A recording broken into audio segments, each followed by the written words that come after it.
हिंदुत्वासाठी एकत्र आलेलं महायुती सरकार. तुम्ही यांचं हिंदुत्व बघितलं की मित्रांनो. आता यांना हिंदुत्वाची गरज नाही. जसं आता निवडणूक सेपरेट झाली, एकमेकात विरुद्ध लढायला लागले, यांनी एकमेकाची अवकात दाखवली. हिंदुत्व बाजूला गेलं, सगळंच बाजूला गेले. आता एकमेकावर आरोप प्रत्यारोप करायला लागल्या. आता कुठे तुमचं हिंदुत्व संपलं का? आता हिंदुत्वाचा किस्सा संपला, कारण कोणी विरोधक नाही आहे. त्याच्यामुळे आता हिंदुत्वाचा प्रश्न येतच नाही. हिंदू मुस्लिमची करायची गरजच नाही. झालं, एकमेकाच्या डोक्यात काट्या घालायला लागल्या. आता तिकडे हिंदुत्वाचं काही पण होऊ, इकडे मंदिर पडू, काही होऊ, संपलं हिंदुत्वाचं काम आता. म्हणजे किती हे मतलबी लोक आहे, किती नाही, हे तुमच्या लक्षात येत असेल. मतलब म्हणजे ह्या राजकारण्याकडनं शिकावं. ज्यावेळेस त्यांचा मतलब येतो, यांच्यामधले हिंदुत्व जागं होतं. हो, आता जर यांचं हिंदुत्वासाठी एकत्र आले असते ना, या महाराष्ट्राच्या ग्रामपंचायतपासून तर पंतप्रधानाच्या निवडणुकीपर्यंत सोबत एकत्र लढले असते. पण नाही, यांचं सत्ताकारण महत्त्वाचं आहे, अर्थकारण नाही, धर्मकारण नाही, कुठलंच कारण नाही. यांना स्वतःची सत्ता पाहिजे आणि स्वतःची लाल झालेली पाहिजे फक्त. यांना तुमचं काय घेणं देणं, आमचं काय घेणं देणं नाही. मग तिकडे मंदिरं पडून राहिले, रामाच्या गळ्यात साखळ्या घालून ओढ राहिले, हनुमानाच्या गळ्यात साखळ्या घालून ट्रॅक्टरने ओढ राहिले. त्या बाबाच हार तर कापत होता ना असं झेंड्याकडे बघून. याला कशी लाज वाटली नाही. मंदिर पाटणे यांचे हात कसे थातर कापले नाही. एक चिकार शब्दसुद्धा नाही काढला यांच्या हिंदुत्वानी. झाले, फिसकटली युती, संपलं यांच्या हिंदुत्वाचं वार. आता कोणी अटॅक जरी केला दुसऱ्या धर्माच्या लोकांनी, काहीच होणार नाही. हिंदू मेले तरी चालतील. आता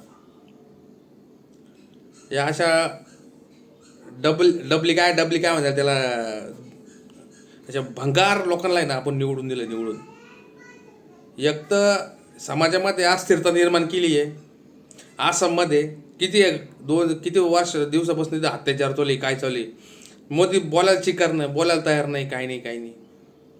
घंटेचं तुमचं हिंदुत्व. अशा भामट्या लोकांना ओढूनच लावलं पाहिजे. हां, कुठं हिंदुत्व? निवडणूक संपली, हिंदुत्व संपलं. चीड. तर धर्म हा दाखवायचा नसतो, तर धर्म असा पाळायचा असतो. समज असा धर्म पाळायचा असतो, धर्म दाखवायचा नसतो. धर्म दाखवून तमाशा करून नसतं करायचं. माणसाने धर्माचं पालन करायचं असतं. धर्माचे पालन करणं पाखंड खंडनं. धर्माचं पालन करून धर्माचं रक्षण करायचं असतं. फक्त राजकारणासाठी धर्माचं काम नसतं करायचं. आचार विचार धार्मिक पाहिजे. अरे तुमचे आचार नाही, विचार नाही, कुठलं धार्मिक नाही. फक्त तुमची पोळी भाजवायची राजकारणाची, बस, काहीच विषय नाही. कुंभमेळ्यावर आला, तर कुंभमेळ्यात पण राजकारण होणार. झाडं तोडणार, मोकळे होणार. मंदिर तोडले. एका शिवाजी महाराजांच्या गळ्यामध्ये बीजेपीचा पट्टा घातला, टोपी घातली शिवाजी महाराजांना.